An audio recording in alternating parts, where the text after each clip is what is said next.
Yeah, I just wanted to start by giving a little bit of background on Luxembourg because it's quite an unknown country. It's very tiny, obviously. The population is about the size of less than Glasgow. So we're bordered by France, Germany, and Belgium. There are 3 official languages. We tend to follow the French legal system.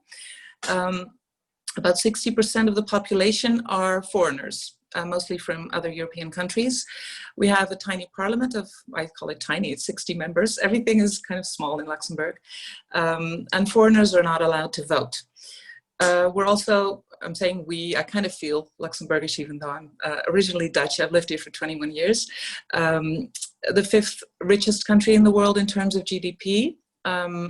Catholicism is the dominant religion and about 3/4 of the population are Christian. The majority of the remaining population have no religion. As far as politics is concerned, the Christian Democrats have been in government since practically without interruption since World War II until 2013 when they lost the election and a more progressive coalition of the Liberals, the Greens and the Socialists came to power. It is led by Prime Minister Xavier Bettel, who is in fact the first openly gay Prime Minister worldwide, who was re-elected for a 2nd term in 2018. You may know him from the press conference where Boris Johnson walked off. That was awkward. I just wanted to give a little bit of context for the situation here in Luxembourg. As far as the gender identity situation is concerned, we do have self-ID. I will give a little bit of background on that. In 2009, there was a support group set up for called Transgender Luxembourg to counsel transgender people. I found a focus from the beginning on children and on education. So they had self-help meetings, but also information for teachers, students, etc. Then in 2013, it changed its name to Intersex and Transgender Luxembourg.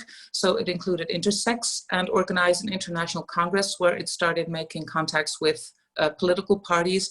And in fact, in the 2013 elections, all major parties included self-ID in their election programs and transgender rights and intersex rights. And also a support group for trans children was created in that same year, and a diversity charter for companies. So this, I feel like most of these things were started, in fact, by this intersex and transgender organization. Then I'll move forward to 2015. There were 2 Christian Democratic female MPs who proposed self-ID law, and it was proposed as simplification of the law. So the administrative, let's say the hoops that transgender had to jump through to change their official sex would be simplified, or it would be made easier. This law was passed in July 2017 with little fanfare. That is to say, I asked people around me, nobody was aware of it. So it was presented in one article in the press. The debate in the parliament was, it was presented as affecting only a small group of people, but being very important for the respect of their rights. There was barely any debate. All parties voted in favor, bar 1, which is the ADR, and that's a right-wing conservative party who voted against. Luxembourg was presented as lagging with regard to other countries. So I think it was presented as being progressive.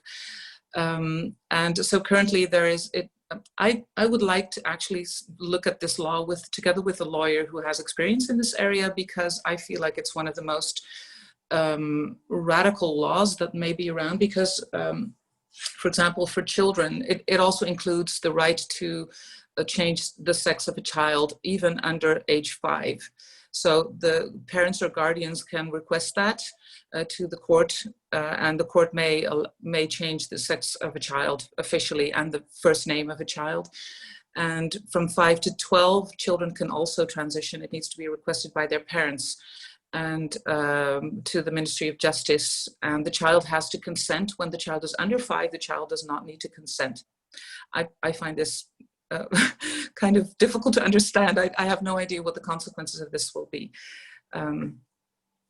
And yeah, so it's been made a lot easier. Basically, you need to do an official request for name change and then just fill out some paperwork.